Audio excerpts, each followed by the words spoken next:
All right, ladies and gentlemen, welcome to the video. And today we're going to be taking a look at this Dell XPS 159560. And so if you are familiar with my channel, in my last video, I showed you a Dell Latitude 5491 that I got for $100. I think it was a good deal, 512 RAM, or excuse me, 16 gigs of RAM, 512 gigabyte hard drive, that kind of thing. But I found this gem on Facebook Marketplace for $150, and I think this is a steal of a deal. So I want to kind of get into that a little bit before I get into the specs and everything about it. So like I said, in my last video, I mentioned on Marketplace, a lot of times you have to hop on things very quickly, and that's exactly what I did. Somebody posted this, and it was up for like 12 hours, and it was almost 10 o'clock at night, and I messaged the guy, hey, I can meet you tonight, tomorrow morning, or in the afternoon, because he knew what he had. And he was like, yeah, it's available for now. Like, these are the two pictures that he had. I don't know if you can see that, but this is kind of what I'm talking about. You're kind of paying for gold on Marketplace just because, number one, the algorithms just set up to sell you as many ads as possible and not really the stuff for sale, I feel like a lot of times. And a lot of times people will not put good descriptions on what they're buying. And so this laptop it's not new, but it was manufactured in 2019. And I got a really good deal. So let's get into the specs. So this one has a Core i7 8th-gen processor, 8750H. So that is a 6-core i7 processor. 2.2 gigahertz is a base, and then 4.1 gigahertz is the max turbo boost speed. That's a pretty good processor. 16 gigs of RAM, not a ton. Technically, it says it's upgradable to 32, but I've seen people get it to 64, so I may do that down the road. It has a backlit keyboard. This thing has a 4K 15.6-inch display, which it doesn't even seem that big. I will say the bezel down here is not the smallest, but it does have the camera there. This has USB-C on the side here. I don't know if you can see that. It has USB-A. It has the headphone port. It does have the power plug on the side. So this is the power brick that it came with. And I love these Dell power bricks. This is 130 watts. And look how small this is. Here's the cable that connects to it. I don't know if you can see that. But the only thing that kind of sucks is it has a little indicator light, but it's not the full ring light. On the bottom, you have vents and things. So that's kind of why. And it's kind of set up like a MacBook in that the vents are kind of located in here near the bezel. On this side, you have an SD card slot, USB-A. So I wish it had like multiple USB-C ports, but that's okay. That's a good port array. You don't have like a smart card array, or you don't have a SIM card port, but I don't really care. And then under, I guess I'll show you this underside. So under this little panel here, you can kind of see the serial number and the manufacture date. And so here's the top of the notebook, nothing lighting up, nothing crazy. This has Windows 11, has a 4 gigabyte NVIDIA 1050 Ti card, which I'm not going to be doing a ton on here, but like I've said in past videos, these used Dell laptops are really, really good deals. This is not the lightest notebook, but 15.6 inches is a good, you can travel with, you can do multitasking where you have like side-by-side windows open. So it weighs 4.5 pounds, and then the screen is a touch screen. So it does weigh a little bit more to have the touch screen. It has a 4K display.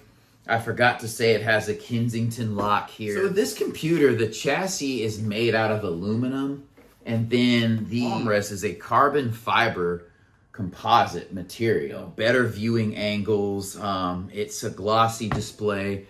The hinges on this computer feel really good. It has like a grippy kind of surface on it around the touchpad area. The trackpad isn't super small. It's mid-size. It's not as big as what you would find on a MacBook, but that's okay. Like, this has really good usable power. I love that the keyboard is backlit. Some drawbacks, I will say, are this bezel at the bottom. So this is as wide as the computer opens. So there is a trade-off for that because you have fans and stuff. and the display. You have more cabling in here. And then the camera is right below that Dell logo. So there's that. But overall, I'm not complaining. The keyboard is kind of average. Like, it's not bad, but it's not as nice as like a regular keyboard or the keyboard on my 16-inch MacBook Pro. That keyboard is better. And then the speakers on this thing are mid. Like, the MacBook is easily twice. The speakers are twice as good on the MacBook. So I really wish Dell would step up their game. I don't expect them to get to where the MacBook is, but like, they should be able to get like 60 to 70% there. And I would love that. And I will say this, like, when you are looking at picking up a used Dell laptop, you definitely want to get one with an 8th gen processor, because that's the only way you're going to get Windows 11, unless somebody uses a backdoor method, which is not stable. And I really wouldn't trust unless you did it yourself and you know what you're getting into. So for those, you want to get a laptop made at least in 2018, because that's when these 8th gens came out, or 2019. I kind of looked out with this one. I just Googled the model number, and then I Googled the one with the 4 GB card, and most of them had this Core i7. So I thought it was made in 2018. I was elated to see it was actually made in 2019. Even though I don't think there's like a difference in those years, it's just that much newer. The battery does last at least 2 hours, which I love. You don't have a number pad on this computer, but it's not that big, you know.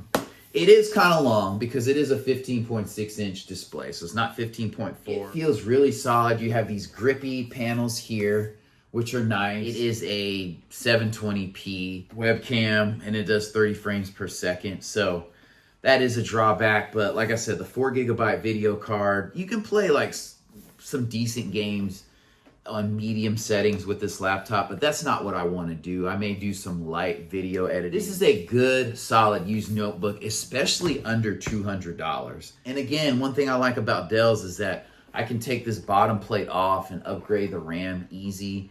And I've even replaced screens on these and some Lenovo laptops. And I can change the battery out relatively easy. So I am very, very happy with this purchase. These computers are very, very useful past their refresh cycles or past their cycles. So I think with businesses, they're anywhere from like 3 to 5 years. Businesses will keep these, but these are good for a lot longer. I mean, obviously the specs on this laptop for web surfing, watching Netflix, watching Hulu, watching Disney Plus, this is going to be a very solid computer. You can have spreadsheets on this, you know, do some light photo and video editing. All right, ladies and gentlemen, thank you for watching. And I could go on for years talking about the different features and intricacies of this notebook. I guess my final point is that these used Dell laptops have such great utility, and I highly recommend searching out one for a decent price that you can use, because they're easy to modify, they're very durable, and a lot more cost effective than a used MacBook, unless you really are into the ecosystem and you have to have a MacBook. I'd highly recommend the Dell Latitude 5000 series, 7000 series, or the XPS. Just make sure when you're looking at the XPS that you understand what generation the processor's from, what year it was made in, because sometimes the specs seem high and the architecture's older. But with that being said, I will see you in the next video. And be sure to check out my video on kind of some do's and don'ts and good pointers when looking into a used notebook or PC. Have a good one.